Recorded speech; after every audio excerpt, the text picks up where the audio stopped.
hill with a single building at its summit, Monkton Manse, the house at the end of the world. Originally a monastery many centuries ago, then a rich man's holiday home.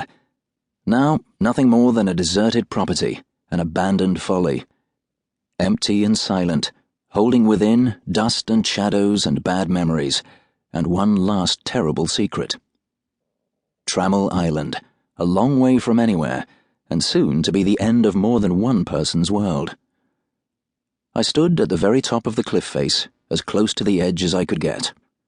Dry, cracked earth crumbled and fell away under my weight, dribbling streams of dirt down the sheer rocky face and into the crashing waters far below. I looked down at the heavy, swelling waves as they pounded the narrow pebbled beach and broke against the outcropping rocks. Night-dark waters, cold enough to kill anyone unfortunate enough to end up in them. They threw great clouds of frothing spume into the air as the waves fell back, frustrated, from the inhospitable shore. A cold wind blew savagely in from the north, bitter enough to have come all the way from the North Pole, which wasn't that far off, truth be told. I hunched my shoulders inside my heavy padded greatcoat, thrust my gloved hands deep into my pockets, and wished I'd worn a hat like everyone suggested. I hate hats. Never found one I looked good in. I shuddered despite myself as the cold sank into my bones, and Molly Metcalf thrust an arm through mine and snuggled up against me. She was wearing a long sheepskin coat with stylishly fringed sleeves, and a bobbly woolen hat pulled down over her ears. She looked like a traveller on her way to protest against something fashionably despicable. It's hard to know what to wear when you're visiting the island at the end of the world. Molly looked down at the bleak, empty shore and the raging waters, and smiled brightly at me. "You take me to the nicest places, Eddie." "Easy on the name," I said. "As far as everyone we're going to meet here is concerned, I'm just Shaman Bond, general bad boy about town. No one we'll be meeting would be at all happy to meet a Drood." "Not many are," said Molly.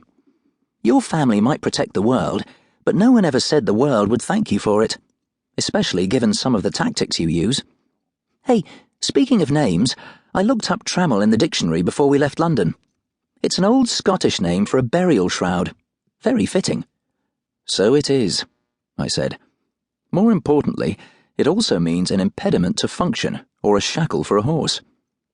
"Smugness is very unattractive in a man," said Molly. "Always go for the complete Oxford English Dictionary," I said. "Never settle for the lesser." "You've got a dictionary built into your armour, haven't you?" said Molly accusingly.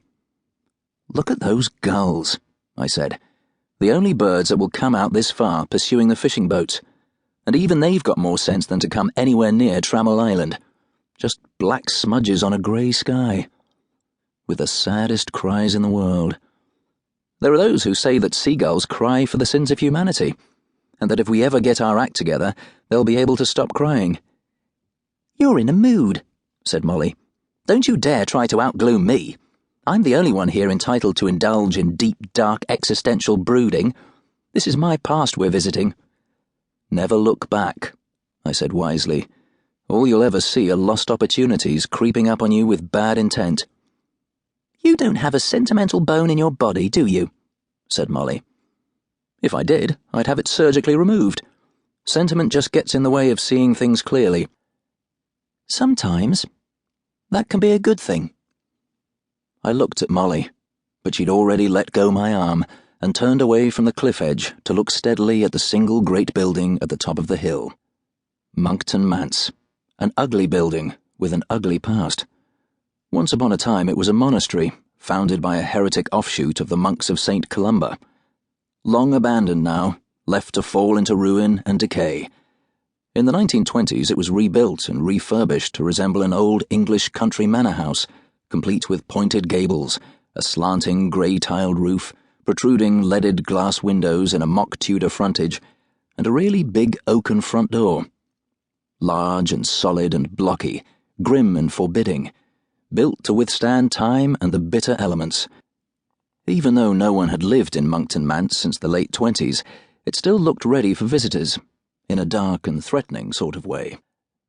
Monkton Manse looked like it should be on the front cover of some old paperback Gothic romance.